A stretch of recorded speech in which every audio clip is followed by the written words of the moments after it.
Caius Julius César naquit le 12 juillet de l'an 100 avant Jésus-Christ dans une famille patricienne, les Julius, qui, bien que de lignée noble, ne jouissait pas d'une position prépondérante dans le domaine politique romain.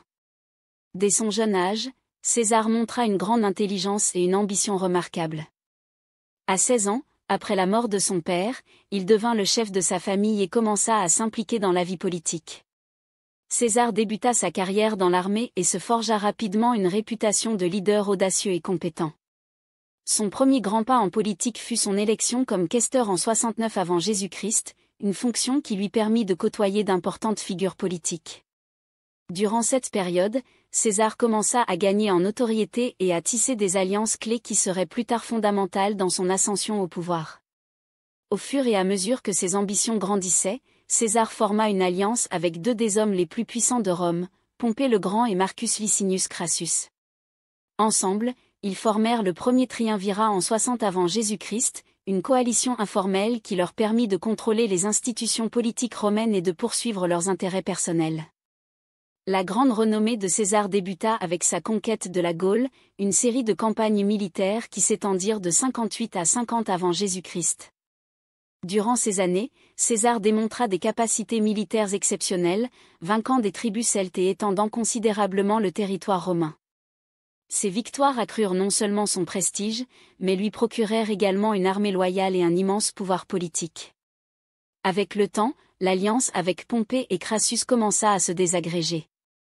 Après la mort de Crassus en 53 avant Jésus-Christ, Pompée et César s'affrontèrent dans une lutte pour le contrôle de Rome. En 49 avant Jésus-Christ, César franchit le Rubicon, le fleuve marquant la frontière entre sa province et Rome, défiant ouvertement l'autorité du Sénat.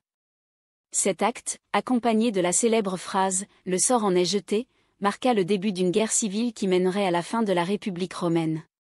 César sortit victorieux de la guerre civile.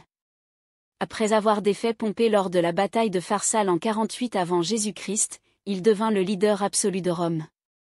Il fut nommé dictateur perpétuel en 44 avant Jésus-Christ, un titre qui consacra définitivement son pouvoir.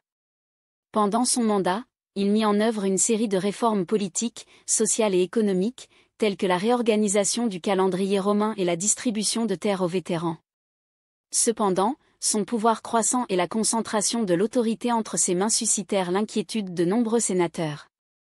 Il craignait que César ne supprime la République et ne se proclame roi, une idée totalement inacceptable pour la tradition romaine. Le 15 mars de l'an 44 avant Jésus-Christ, connu sous le nom des Ides de Mars, un groupe de sénateurs, dirigé par Cassius et Brutus, complota contre lui et l'assassina lors d'une session du Sénat. Malgré sa mort, l'héritage de Jules César perdura. Son assassinat déclencha une seconde guerre civile, qui conduisit finalement à l'ascension de son neveu adoptif, Octave, plus tard connu sous le nom d'Auguste, qui devint le premier empereur de Rome, mettant fin à la République et inaugurant l'Empire romain. Jules César fut une figure clé de l'histoire de Rome. Ses réformes, son ambition démesurée et son habileté à manipuler le pouvoir politique transformèrent la structure de Rome et préparèrent la voie à l'Empire. Malgré les critiques et les conflits qu'il suscita, son impact est indéniable, et sa vie continue d'être étudiée et admirée jusqu'à nos jours.